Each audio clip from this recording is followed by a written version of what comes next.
رات قرآن کریم پڑھنے میں گزر جائے گی، آخر انسان ہونے کے ناطے مجھے نیند بھی آئے گی، تو میں سوؤں گی کس وقت میں آرام کروں گی؟ تو آپ علیہ السلام نے ارشاد فرمایا کہ لفظ جگر ایک مرتبہ سورہ فاتحہ 3 مرتبہ قل هو اللہ پڑھ لینا تیرا کام ہے، اور تیرے نامہ اعمال میں پورے قرآن کریم کا ثواب لکھنا رب العزت۔ سبحان اللہ۔ تو یہ عمل ہمارے لیے ایک بہت بڑی نعمت ہے، بے شک ہر مسلمان کو اس پر اللہ تعالیٰ عمل کی توفیق عطا فرمائے کہ دن میں اپنے کاروبار اپنی مصروفیات کے باوجود اگر انسان زندگی میں 24 گھنٹے میں ایک مرتبہ اس عمل کو دہرا لیا کرے گا تو اللہ تعالیٰ اس پر اس کے لیے قرآن کریم کے تلاوت کرنے کا اجر نصیب فرما دے گا۔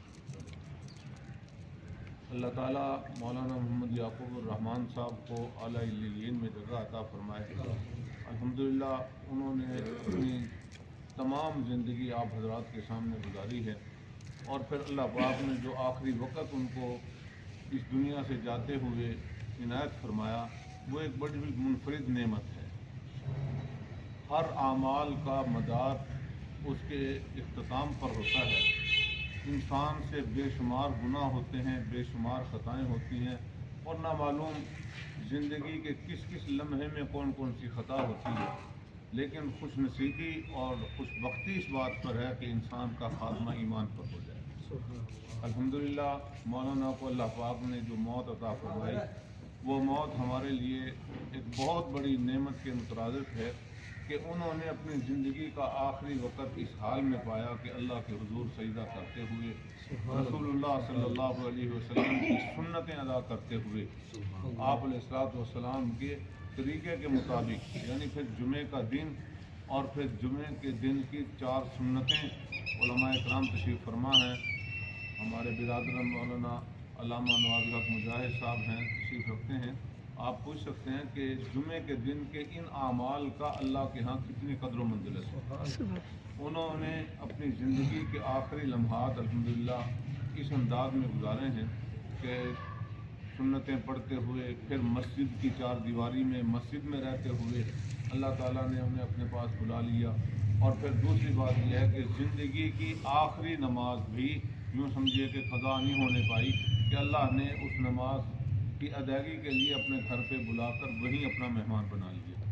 اللہ تعالیٰ ان کے درجات بلند فرمائے، اللہ ہمیں بھی نیک اعمال کی توفیق عطا فرمائے، ہماری اولادوں کو اللہ پاک نیک اور صالح بنائے، خداوند تعالیٰ مولانا کے جملہ پسماندگان کو صبر جمیل عطا فرمائے، اللہ تعالیٰ اپنے فضل و کرم سے اس ادارے کو دن دگنی رات چوگنی ترقی عطا فرمائے، رب تعالیٰ اس ادارے کو زیادہ سے زیادہ رونق بنائے۔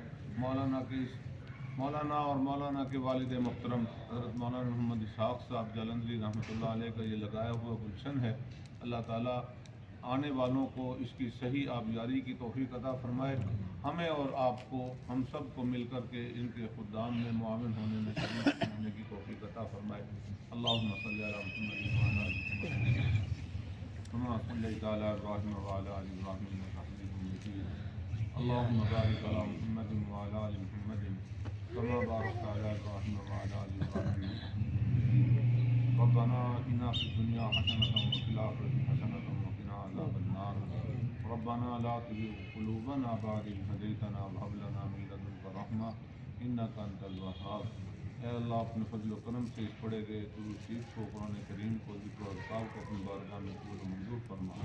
اے اللہ اس پڑھنے پڑھانے میں انسان ہونے کے ناطے ہم سے جو کمی کوتاہی ہوئی ہے اللہ معاف فرما۔ اے اللہ بقیہ زندگی میں ہمیں صحیح معنی میں اپنی رضا کے لیے قرآن پاک درود شریف ذکر و اذکار کی توفیق عطا فرما۔ یا اللہ تمام روحانی جسمانی بیماروں کو شفا کاملہ عاجلہ مستمرہ عطا فرما۔ ہمارے بھائی مولی انوار صاحب کے بھی علم و عمل میں عمر میں صحت تندرستی میں خیر و برکت عطا فرما۔ یا رب العالمین اپنے فضل و کرم سے جتنے دوست تیری بارگاہ میں دامن پھیلائے ہوئے ہیں اللہ سب کی بگڑیاں بنا، سب کی ظاہری باتیں پریشانیوں کو دور فرما، بے اولادوں کو اولاد صالح نگینہ عطا فرما، روحانی جسمانی بیماروں کو شفا کلی عطا فرما، مقروضوں کے قرضوں کی ادائیگی کے اپنے خزانوں سے انتظام فرما۔ بے روزگاروں کے رزق حلال میں برکت عطا فرما. یا اللہ مولانا کو اعلیٰ علین میں جگہ عطا فرما. ان کے جملہ پسماندگان کو جمیل عطا فرما. اللہ تعالیٰ علیہ وعلیٰ علیہ وصحبہ اجمعین برحمتک یا ارحم الراحمین. آپ سب حضرات کا شکریہ. اللہ آپ کو جزاک عطا فرمائے. آپ ہمارے اس غم میں برابر کے شریک ہوئے. اللہ تعالیٰ آپ کو سب دنیا کی حسنات آپ کو اللہ تعالیٰ عطا فرمائے. جزاک اللہ خیر.